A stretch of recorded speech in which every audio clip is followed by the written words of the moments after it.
hati. Lagunya itu liriknya gampang. Bukan karena harta, bukan karena harta, bukan karena rupa, bukan karena rupa. Yesus datang, Yesus datang, panggil namaku, karena Yesus sayang padaku. Sekali lagi ya, sama-sama dari awal. Bukan karena harta, bukan karena harta, bukan karena rupa. Yesus datang, Yesus datang, panggil namaku, karena Yesus sayang padaku. Yesus sayang padaku, sangat sayang padaku. Dia mengangkatku jadi anaknya.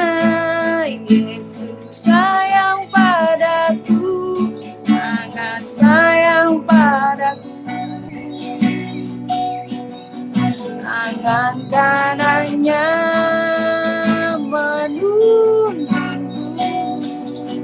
karena Yesus sayang padaku.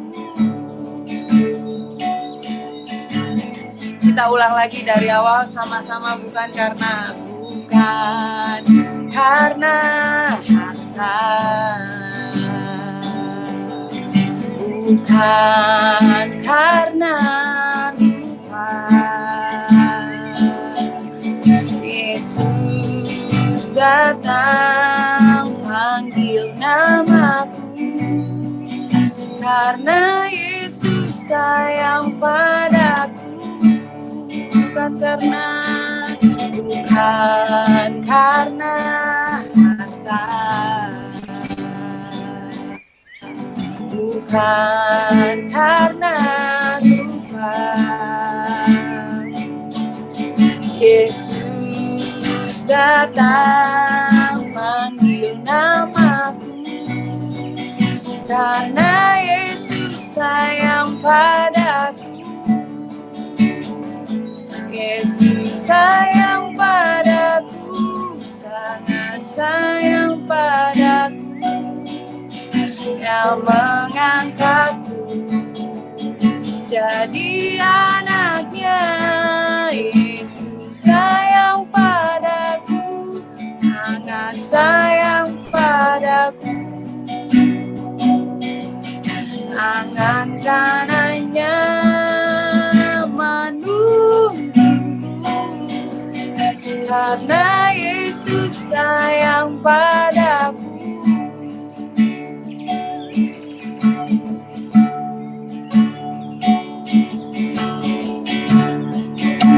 Kami mengucap syukur Tuhan untuk kebaikan Tuhan yang masih kami rasakan sampai hari ini. Kami mengucap syukur juga Tuhan untuk penyertaan dan kasih Tuhan untuk hidup kami dan keluarga kami. Tuhan, biarlah Tuhan hati yang selalu penuh ucapan syukur masih ada di dalam setiap kami Tuhan. Kami mengucap syukur juga Tuhan untuk kesehatan yang masih Tuhan berikan untuk setiap kami Tuhan. Untuk sukacita dan kekuatan yang masih Tuhan berikan bagi kami. Tuhan, terima kasih untuk waktu malam hari ini Tuhan. Tuhan mengizinkan kami berkumpul kembali Tuhan meskipun secara online Tuhan Yesus. Biarlah Tuhan lewat fellowship virtual ini Tuhan kami bisa mendapat berkat Tuhan. Bisa menguatkan satu sama lain dan mengerti kalau Tuhan Yesus masih ada buat setiap kami dan tidak pernah meninggalkan kami Tuhan Yesus. Terima kasih Tuhan Yesus, terima kasih di dalam nama-Mu Tuhan kami berdoa dan ucap syukur. Haleluya. Saya nggak ngobrol sama foto, boleh semua kameranya dinyalain, tapi mic-nya di-mute aja nggak apa-apa. Ya, jadi saya bisa lihat saya ini dilihatin apa enggak ya. Ya, terima kasih, terima kasih. Steven belum, Steven. Adit, kamu dengar nggak, Dit? Apa?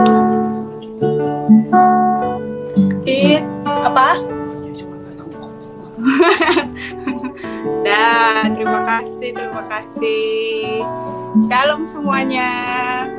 Shalom ya, shalom. Senang bisa berjumpa.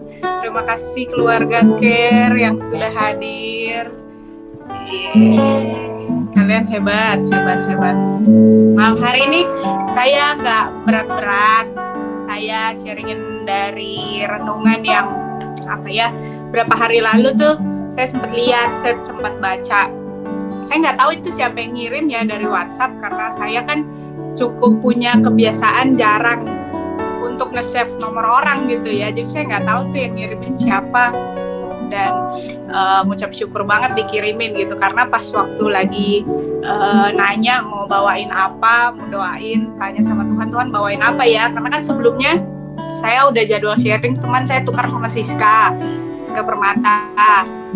Sampai saya doa, sambil saya cari apa nih yang sederhana, gak usah berat-berat, gak usah pusing-pusing ya gitu. Jadi tiba-tiba di hari itu, malam itu saya dikirimin renungan tuh di WhatsApp. Saya nggak tahu namanya siapa, mungkin nanti kali ya saya kasih tahu nomornya, dia bisa bantu dan biar saya bisa bilang terima kasih gitu ya, namanya siapa. Apa yang disampaikan di renungan itu juga saya lagi pelajari dan juga saya terus belajar untuk bisa lakukan terlebih selama 1 tahun ke belakang ini. Ya, ini tentang pengendalian diri. Salah satu buah roh di Galatia itu kan yang terakhir itu kan tentang pengendalian diri ya. Sambil saya lihat contekan ya biar nggak ngawur. Nah, pengendalian diri itu adalah kemampuan kita untuk menahan diri sedemikian rupa sehingga waktu kita bicara, waktu kita berpikir, dan waktu kita bereaksi itu nggak merugikan diri sendiri maupun orang lain. Coba sekalipun mic-nya di mute, boleh tetap bilang sama-sama dengan saya, pengendalian diri. Pengendalian diri ya. Apa yang kita bicarakan, apa yang kita pikirkan, dan ketika kita bereaksi, kenapa kamu berdua bertawa? lucu nih kayaknya lucu. Jadi apa yang kita sampaikan, waktu kita mikir juga, dan waktu kita meresponi sesuatu itu nggak merugikan diri sendiri dan juga merugikan orang lain gitu. Ada ayatnya di, teman-teman boleh buka, tapi kalau HP-nya dipakai buat Zoom ya udah saya bacain aja ya. Di Amsal 25 ayat 28, orang yang tidak dapat mengendalikan diri adalah seperti kota yang roboh temboknya. Katanya. Tembok itu saya coba jabarin pelan-pelan dan saya coba artiin ya, waktu sebenarnya udah sering juga pasti baca ini, tapi saya coba kayak nangkep pelan-pelan gitu dan saya coba bagikan ke teman-teman apa yang saya dapat ya. Tembok itu kan gak cuman kayak misalnya pasti teman-teman kan rumahnya ada temboknya, kalau sekarang gak ada temboknya nanti lagi kena hujan nih. Selain juga mengartikan sebuah batas dalam satu wilayah, tapi tembok itu juga sebagai pelindung yang memberikan tenang, yang memberikan rasa aman. Misalnya contohnya kayak begini, Kosambi pasang tembok tinggi besar banget karena di luar Kosambi banyak zombie. Jadi maksud dari tembok itu ya, musiknya udah selesai. Oh iya, nggak ada PK-nya tuh.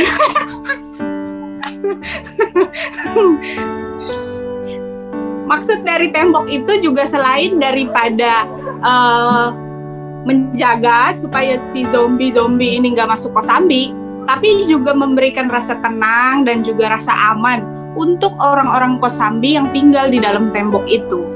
Nah, pengendalian diri itu caranya dan sistemnya itu sama kayak gitu ya. Dari mana dan bagaimana supaya pengendalian diri ini bisa kita miliki, bisa kita dapat gitu ya.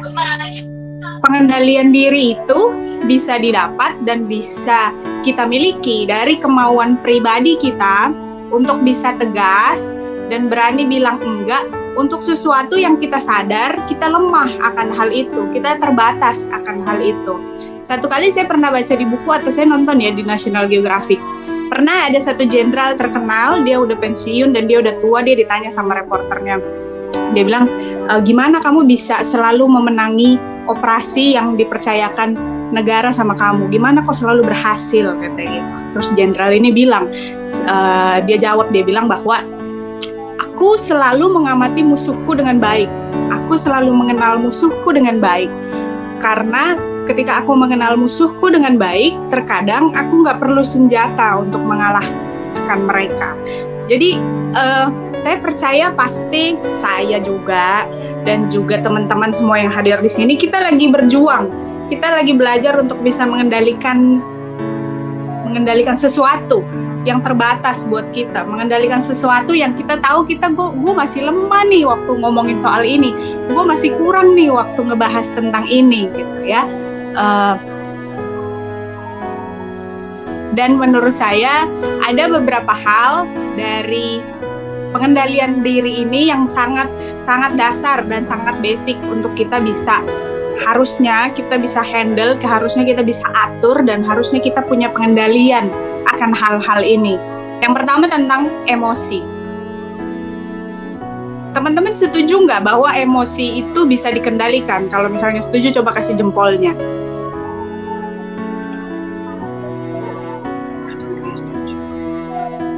Setuju ya? Waduh, Ius kemajuan. Ya udah, saya sudah lihat. Sudah, terima kasih.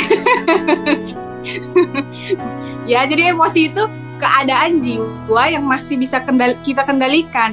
Kalau misalnya kita nggak bisa kendalikan, itu namanya kesurupan. Ya, jadi makanya kalau misalnya dibilang, aduh saya waktu saya marah tuh saya nggak bisa, saya nggak sadar saya lakukan itu. Halah, itu bohong ya.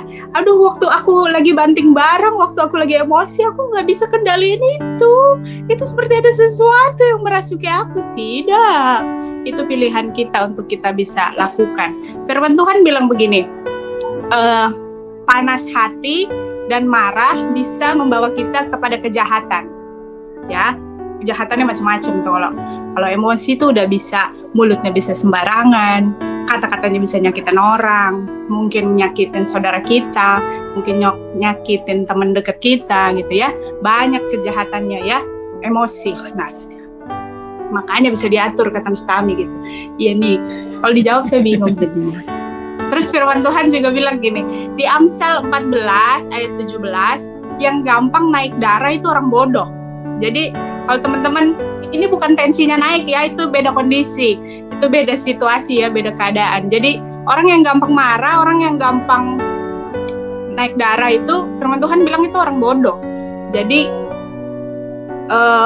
dan di Amsal bilang itu juga bahwa orang yang bisa bijak atau bisa menahan perkataannya, dia itu sabar, dia berakal budi. Ya, firman Tuhan kalau bilang sabar itu artinya apa? Orang yang sabar itu adalah seorang pahlawan ya, seorang pahlawan yang menguasai dirinya melebihi orang yang merebut kota. Orang yang sabar melebihi seorang pahlawan, orang yang menguasai dirinya melebihi orang yang merebut kota. Saya juga saya percaya pasti setiap teman-teman waktu baca firman, waktu baca ayat, teman-teman pasti berusaha gitu ya, karena kan Alkitab kita tuh Alkitab yang penuh dengan bahasa atau diksi yang macam-macam gitu ya, yang mungkin gak secara harafiah langsung kita bisa telan gitu.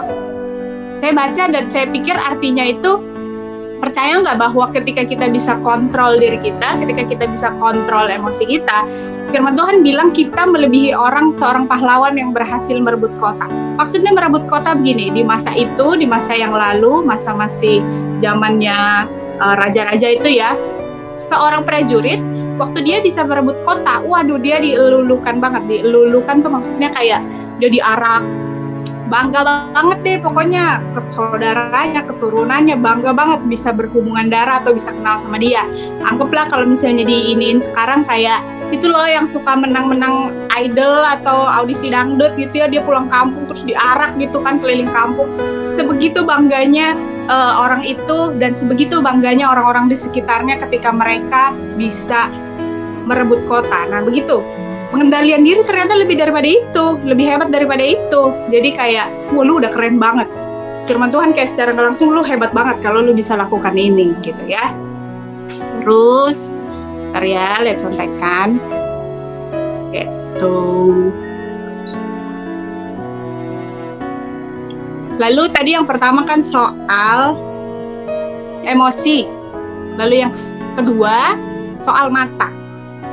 Di Matius 6 ayat 22 sama 23 dibilang mata kan pelita tubuh. Kalau matanya baik, teranglah gitu. Dan kalau matanya jahat, gelaplah gitu. Jadi itu bergantung dari apa yang kita lihat dan apa yang kita lihat ya saat itu ya. Percaya nggak bahwa apa yang kita lihat itu menentukan dengan apa yang kita putuskan nantinya. Misalnya contoh begini, pasti teman-teman pernah lihat iklan Thailand yang ibunya marah-marah di pasar, dia teriak-teriakin pedagang, dia ancam-ancam pedagang, dia jawabin semuanya. Mungkin kita lihat itu dan mungkin kita lihat, wih ini nenek jahanam banget, dia galak banget, dia kejam banget sama orang. Tapi ketika cerita itu di-fullin, cerita itu kita lihat dan diperlihatkan secara penuh, ternyata kita salah. Ternyata kita nggak tepat. Dan ternyata kita menghakimi dan terlalu cepat menjudge si ibu itu.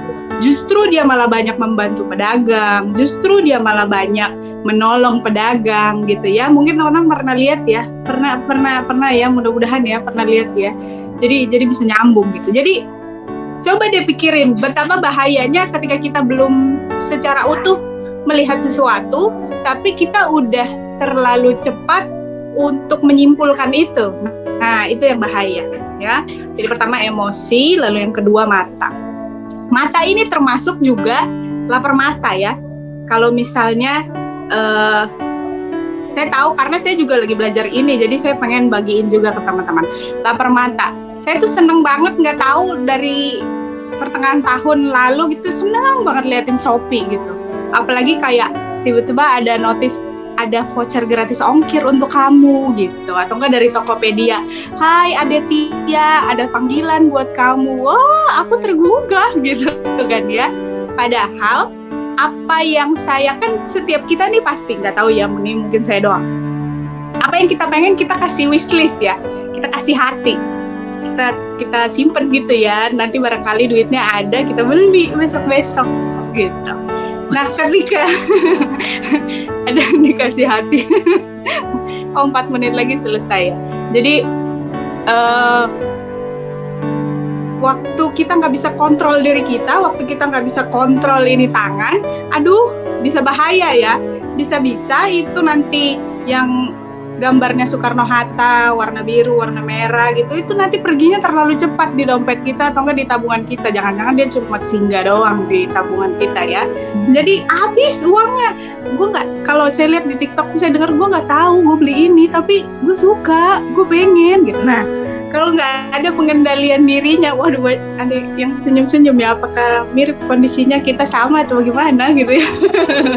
Jadi kalau kita nggak bisa kendalikan mata kita, kalau kita nggak bisa kendalikan jari kita nih untuk kita jaga, habis semuanya, terbang semuanya itu uang ya. Nanti boro-boro nabung ya. Nanti kalau keadaannya sulit, keadaannya sukar, nggak punya uang, baru nanti marah sama Tuhan. Padahal bikin sendiri gitu ya. Terus tadi yang pertama emosi, kedua itu mata, dan ketiga mulut. Teman-teman pasti tahu bahwa Stephen aus ya. Sianang juga jadi aus. Waduh segar. Waduh. Minum guys, nawarin kagak. Enggak. Canda Stephen, bercanda. Lalu ketiga mulut. Percayalah bahwa kapal yang sangat besar dikendalikan sama kemudi yang bulat kecil gitu. Begitu juga dengan hidup kita nih.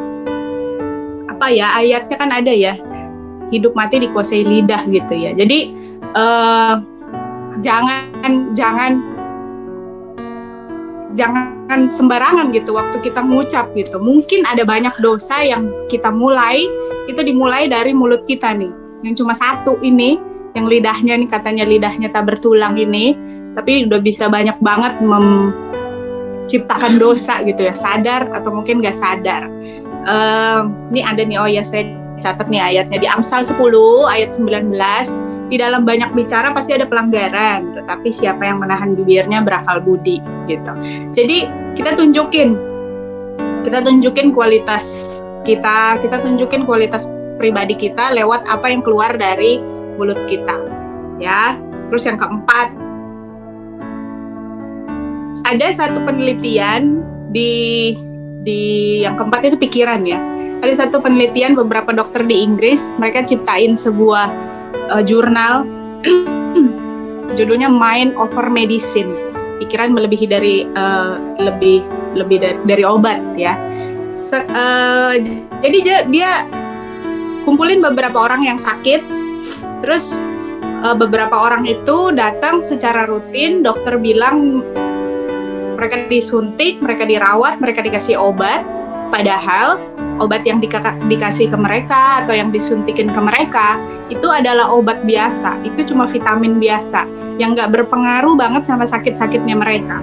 Tapi percaya nggak bahwa penyakit mereka ada yang sembuh, ada yang semakin baik.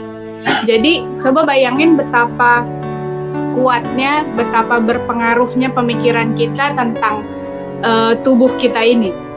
Ketika kita pikir bahwa kita sembuh, kita bisa sembuh sekalipun kita sakit. Di luar daripada ya kalau kita diminta minum obat ya tetap harus minum obat gitu. Mungkin juga teman-teman pernah lihat ada bahasa Indonesianya dijelasin secara gampang itu di nomor 4 ya, pikiran ya. Yang terakhir Mind Over Medicine ya. Orang-orang bisa sembuh saat mereka ternyata sakit beneran, tapi cuma sekedar dikasih vitamin atau obat yang ringan untuk mereka, tapi mereka tetap bisa sembuh atau bahkan mereka pulih dengan cepat gitu. Karena pikiran mereka yang ngebuat mereka jadi cepat proses penyembuhannya. Kalau misalnya teman-teman mau tahu dan mau coba dengerin deh, ada di podcastnya Deddy Corbuzier sama Ade Rai waktu mereka bahas itu. Nah itu penelitiannya ya. Jadi coba bayangin deh, ketika mereka yang tadi para pasien itu, mereka dengar bahwa mereka lagi proses sembuh, mereka udah disuntik obat, proses penyembuhannya lagi jalan, ya mereka nanti akan sembuh gitu ya, nanti gue akan sembuh karena gue udah diobatin gitu. Nah coba bayangin apa yang masuk ke dalam pikiran kita, apa yang masuk ke kepala kita, itu penting banget, itu mempengaruhi, karena ketika banyak orang ngelempar sampah, ketika banyak banget orang ngelempar sesuatu yang nggak baik untuk kita dengar dan kita masuk ke kepala, masuk ke kepikiran. Coba bayangin deh, nanti isi kepalanya ya sampah semua. Kayak misalnya kamu nih bodoh gitu, kamu nih kok nggak ngerti-ngerti, kok kamu gagal terus, nggak bisa sukses lu, kata itu. Dasar nih pegawai nggak bener nih kerjanya nih, atau mungkin dibilang anak setan lu, kata gitu. Gak usah sok tahu gitu, gak usah sok beriman lu, gak bakal bisa lu gitu. Coba bayangin itu semua masuk ke kepala, itu pasti akan mempengaruhi pemikiran dan itu akan merubah gitu loh, merubah sikap kita, ngerubah respon kita, bahkan ngerubah bagaimana kepribadian kita. Jadi penting untuk bisa punya tembok yang baik, untuk bisa menjaga pemikiran kita nih supaya tetap lempeng ya. Saya tahu bahwa apa yang saya sampaikan atau apa yang saya sharingin ini, 4 hal ini nggak gampang. Gampang banget sih kalau ngomongnya gitu ya. Tapi ini bisa kok diusahain kalau mau gitu ya. Dan ada caranya gitu. Ada beberapa cara yang saya sadar bahwa ini cukup bisa sangat menolong gitu. Pertama, sadari bahwa setiap hal yang kita lakukan, yang kita buat, yang kita pikirkan, itu Tuhan melihat. Tuhan ngeliatin kita, malaikat ngeliatin gitu ya. Jadi coba bayangin kalau misalnya gue ngomongnya sembarangan, gue mikirnya sembarangan, gue responinnya seenak jidat, punya hidup gayanya semaunya gitu. Coba pikirin bahwa gak usah Tuhan deh, keluarga gue tuh bangga gak ya kalau gue jadi anak yang kayak gini? Emak bapak gue tuh seneng gak ya kalau mulut gue tuh kayak gini? Teman-teman gue tuh seneng gak ya kalau kelakuan gue kayak begini? Nih, terlebih Tuhan ya, yang perlu harusnya kita pikirkan lagi gitu. Tuhan bangga enggak ya dengan kehidupan gue yang kayak gini gitu. Jadi sadari bahwa Tuhan selalu ngeliat setiap hari, setiap kita semuanya, anak-anaknya ya. Dan yang kedua, sadari kelemahannya, sadari keterbatasan kita. Kayak tadi saya kasih cerita di atas, ada satu jenderal itu, dia ngamatin musuhnya, dia ngamatin apa yang jadi lawannya dia. Saya percaya pasti akan lebih gampang untuk bisa menyelesaikan problem diri kita ini ketika kita tahu apa yang jadi kelemahan kita. Kalau udah tahu, sadar, suka belanja online, ya jangan sering-sering dibuka dong. Kalau udah tahu, sadar, nanti nggak bisa punya uang, nggak bisa punya tabungan, nggak bisa punya investasi, kebanyakan jajan. Ya udah, mungkin notifikasi Tokopedia, Shopee, Blibli, Lazada, di-mute aja pemirsa gitu. Kalau itu bisa menolong ya kenapa enggak, lakukan aja gitu. Kalau misalnya udah tahu nih, gue nih mulutnya suka julid, ya udah, jangan duduk sama orang-orang yang suka julid gitu. Kalau misalnya gue tahu nih, mungkin kata-kata gue sering nyakitin orang, mungkin respon gue suka ngelukai hati orang, ya udah mingkem aja, mendengar aja lebih banyak daripada ngomong gitu ya. Ada kok, selalu ada cara, selalu ada jalan untuk mereka yang mau benar-benar berubah gitu dengan sadar. Gue tahu gue lemah di sini, ya udah gue nggak datang ke situ, gue nggak nyamperin itu gitu, nggak sok menguji diri ya gue kuat lah. Ini kan harus dicoba, gue kuat apa enggak ya, ternyata balik lagi gagal lagi gitu ya. Lalu yang ketiga tadi, sadar mata Tuhan melihat. 2, sadari kelemahan dan kekurangan. Dan yang ketiga, punya pelatih. Percaya deh, atlet sehebat apapun, bidang olahraga apapun, udah sejago apapun, dia tuh tetap harus punya pelatih. Pelatih tuh bukan nggak selalu berarti dia lebih jago, tapi kita selalu perlu orang lain untuk kita dengar. Sehebat-hebatnya atlet, saya lupa ya, Tiger Woods apa siapa gitu ya, dia miss waktu dia mau mukul waktu di kejuaraan apa gitu ya. Pelatihnya udah ngingetin, tapi ya mungkin dia lagi nggak fokus atau apa gitu ya. Ya itu, hidup kita juga kayak gitu, sejago-jago atau sehebat-hebatnya kita, kadang kita bisa nggak fokus aja gitu, kadang kita bisa hilang aja gitu, kadang kita bisa lalai aja gitu, kurang teliti atau gimana gitu loh ya. Jadi tetap perlu punya orang lain untuk bisa mengingatkan kita. Makanya berbahagialah kalau misalnya kita punya komunitas, kita punya teman yang jujur untuk bisa ngasih tahu kita punya komunitas yang untuk bisa ngingetin kita, karena kita tahu sekalipun kita sama-sama berjuang, nggak ada yang lebih baik, nggak ada yang lebih rohani, tapi sama gitu, sama-sama lagi berjuang gitu, jadi bisa saling ngingetin gitu. Dan juga kelilingi diri kita dengan orang-orang yang kalau bisa jujur gitu loh omongannya. Kadang kan obat yang untuk menyembuhkan kan itu mungkin nggak enak, pahit. Jadi kalau misalnya dibilang sesuatu yang nggak enak, ya udah, itu artinya kan mereka perhatiin, mereka lihat, mereka kasih tahu loh ke kita yang baiknya, ya harusnya lu jangan kayak gitu. Karena ketika kita bertemu teman-teman yang salah, teman-teman yang mungkin cuman ya maklumin kita, ya namanya juga manusia gitu, belas kasihan yang salah itu akan selalu membuat kita di tempat yang di situ-situ aja, nggak pernah bisa berubah, nggak pernah bisa lebih baik gitu. Jadi jangan takut atau jangan kepahitan kalau misalnya punya teman yang jujurnya terlalu.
Seperti